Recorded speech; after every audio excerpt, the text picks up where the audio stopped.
Today I will show you a sci-fi, romance, drama film from 2016, titled Passengers. Spoilers ahead. Watch out and take care. The interstellar spaceship Avalon can be seen traveling through space, headed to a colonized world called Homestead 2. All of its quarters are empty, the vessel is on autopilot. The 258 crew members as well as the 5,000 passengers are in hibernation. Suddenly, the ship passes through an asteroid belt that's weakening its shields. Power is diverted to the main shield, but the ship is on a collision course with a giant asteroid.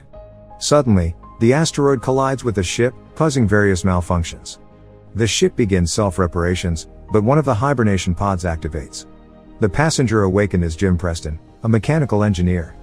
His pod opens and an automated system helps with his awakening, telling him that he spent 120 years in suspended animation and that the ship is only 4 months away from Homestead 2. He's told that he will be able to spend that time enjoying the luxurious aspects of the ship. Jim receives instructions about his ID band, his cabin and the primary activities he's to take part of, prior to the arrival on the planet. Excited and nervous to meet the people on the ship, he gets ready, leaves his cabin and walks into an automated class meant for an entire learning group. Jim looks a little anxious, as the hologram explains the situation on Earth, calling it overpopulated, overpriced and overrated. It tells him to hold his questions to the end of the lesson, but Jim keeps asking why he's the only one there. He realizes that the hologram can't answer him and goes to search for other people. He gets to the main concourse of the ship. No one is there either, but an automated informational desk offers to help. Jim asks to talk to a real person and it sends him off to talk to a steward, but when he finds that no one is there too, he asks to speak to the captain. When he gets to the bridge, even though he doesn't have access to go inside, he can see that none of the main crew is awake either. Jim eventually goes to the observatory, where he finds out that the ship is actually 90 years away from Homestead 2. He realizes that he woke up too soon, so he rushes back to the concourse and sends a message back to Earth asking what he should do, because he doesn't know how to get back into hibernation. The communication system informs him that the overpriced call to Earth would take approximately 55 years to get an answer back. Jim is devastated. He walks around and finds the ship's bar, where he sees another person. As he's talking to the bartender, something seems strange about him. When he goes to get him a drink, Jim realizes that he's an android. It's called Arthur. Jim wants to find out more information from him, but he can't even explain to the android how it's possible for him to be there ahead of time. Jim wakes up in his cabin the next day and goes to the cantina, where he quickly realizes that most of the things on the menu are reserved for gold-class passengers only. He gets his plain coffee and tries to figure out how to fix his hibernation chamber. After he gets all the tools, he manages to get it operating and lies down inside of the pod. But nothing happens. Next, he decides to use the tools he found to get into the crew's hibernation chambers. That doesn't work either. Small malfunctions happen around the ship.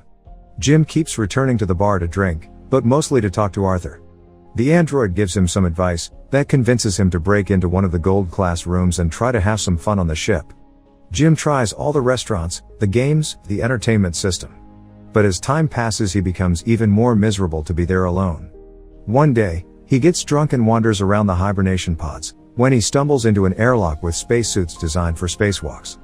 Jim gets into a suit and goes to the airlock, pushes a lever and then the button to release the airlock door.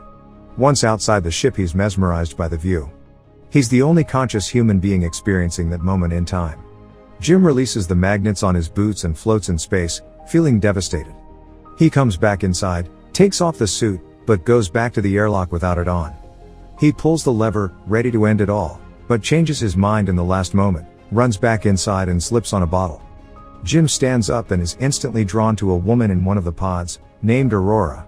He searches for her files in the directory and listens to her passenger interview, becoming enamored with her.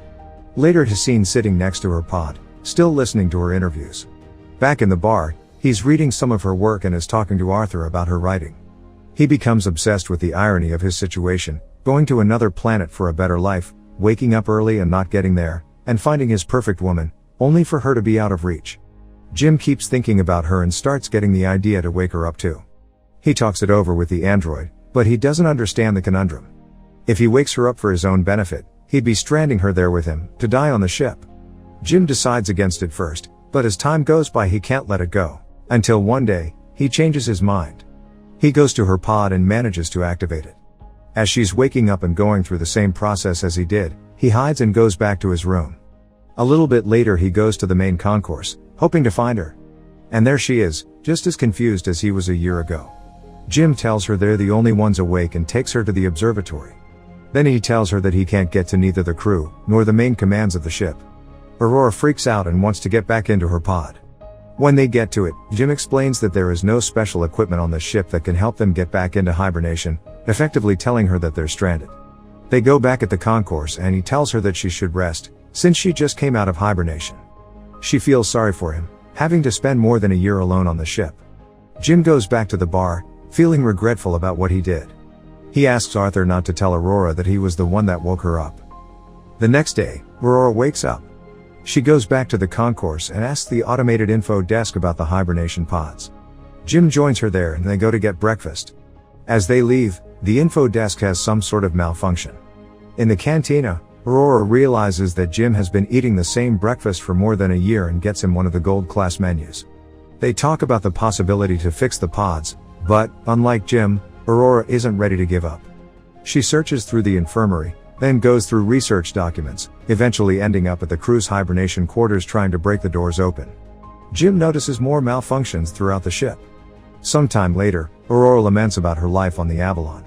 She writes, jogs around the ship and swims in the pool, becoming more and more aware of her situation.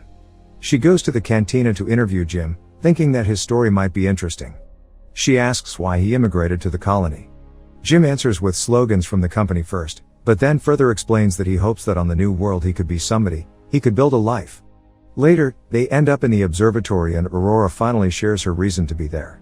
Unlike the other passengers on the ship, she has a round-trip ticket. Her idea was to go to Homestead to live there for a year and come back to Earth, to become the first journalist that has ever done that, writing the greatest story that ever was. Aurora slowly gives up on finding a way to fix their current predicament and Jim figures out a way to cheer her up. He takes her dancing, to the cinema, and to the basketball court. Lastly, he takes her to the bar to meet Arthur. She relaxes for a bit, until she remembers their situation. Jim is left alone with the android, feeling awful about what he's done to her. The next moment he's seen tinkering with something and in the other Aurora walks into the observatory to find a miniature of the Chrysler building he made for her.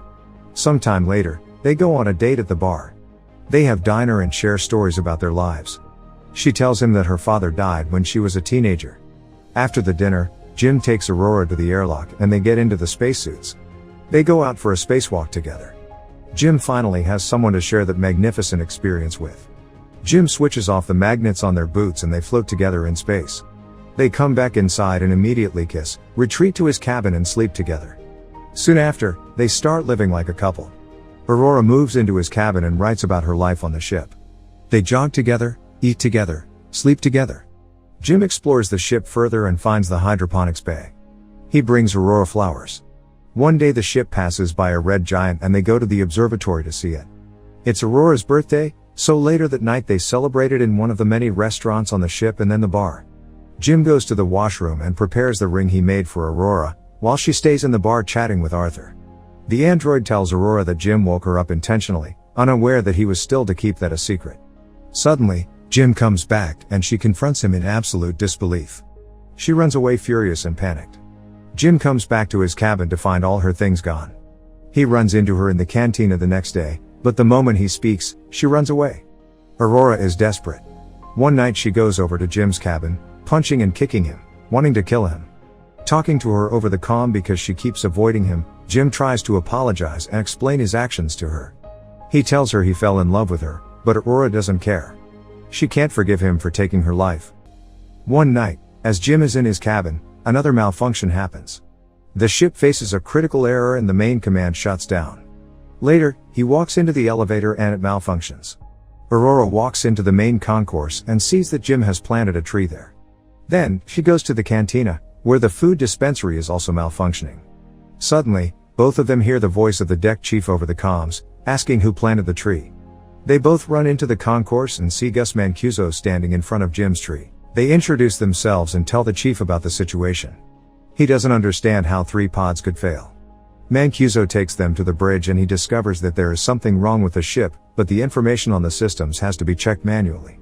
When they leave the bridge, a robot almost falls on their heads and the two of them tell Mancuso that malfunctions have been happening all over the ship more frequently. He says that shouldn't happen, as he shows them how to collect the data. Mancuso checks on the pods, when Jim joins him there. He's figured out what happened with Aurora's pod. The deck chief finds what Jim did to be terrible. Later, he's at the bridge checking the collected data, when Aurora joins him. They talk about what happened with her pod, but he tells her that he can't do anything about it. Jim walks in with the 16th broken robot. Mancuso feels the hibernation sickness, so he goes to rest, but as he walks out, he coughs out blood. That night, Aurora can't sleep, so she goes for a swim. Suddenly there's gravity loss throughout the ship and she starts drowning as the water from the pool moves with her. The gravity drive resets and she barely makes it out alive. They both run into each other going to find Mancuso. The three of them are back at the bridge, slowly discovering what has been going on with the ship. Mancuso figures out that something happened 2 years ago, taking out a major system. They need to find and fix what has caused the failure, because the entire ship is trying to pick up the slack. If they don't fix it, the entire vessel will be stranded. They go to find the problem, but Mancuso faints, so Jim and Aurora take him to the infirmary. He's dying and there are no treatments that can stop it or prolong the time he has left. Sometime later, the three of them meet in the observatory and Mancuso gives Jim his ID bracelet, tells them to fix the ship and immediately perishes. Suddenly, the lights change to an alarming red and the ship starts shaking. Jim tells Aurora that he needs her help, and they run toward engineering, but there's another failure in the gravity drive. And immediately another one that afflicts Arthur as well. Jim deactivates him. They finally arrive in engineering and start looking for the problem.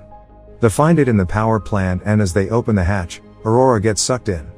The asteroid has caused a breach in the hull in that area. Jim gets sucked in too, but he holds on to the hatch, as it keeps closing on him. Eventually he gets sucked in too, but they quickly manage to seal the breach. Instantly after fixing that problem, Jim realizes that there is more than one breach in the hull. The two of them follow the trajectory of the meteor and find that it has hit the reactor control computer. Jim thinks he can find replacement parts for it. They find the part and change it, but the process of venting the reactor still fails. They do it manually, but it fails again. Jim figures out that he needs to open the vent door from outside of the ship, so they can cool the reactor down.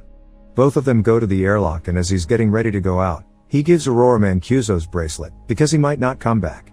She helps him with the suit and as he walks into the airlock she tells him to come back because she can't live on the ship without him.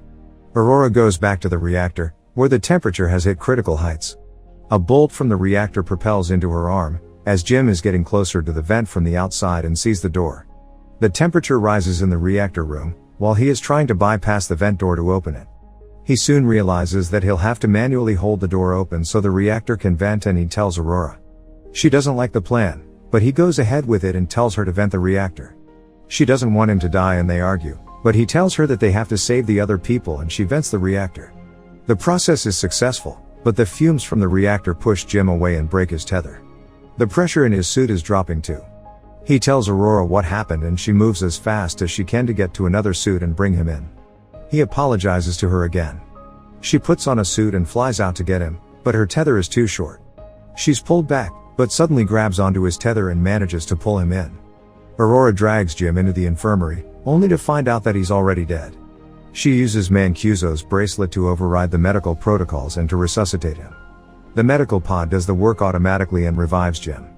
Aurora forgives him. Later, Aurora fixes Arthur and they give Mancuso a proper space burial. Jim takes her to the infirmary and tells her that he's found a way to use the medical pod as a hibernation one. He tells her to get inside the pod and ride out the rest of the journey in there.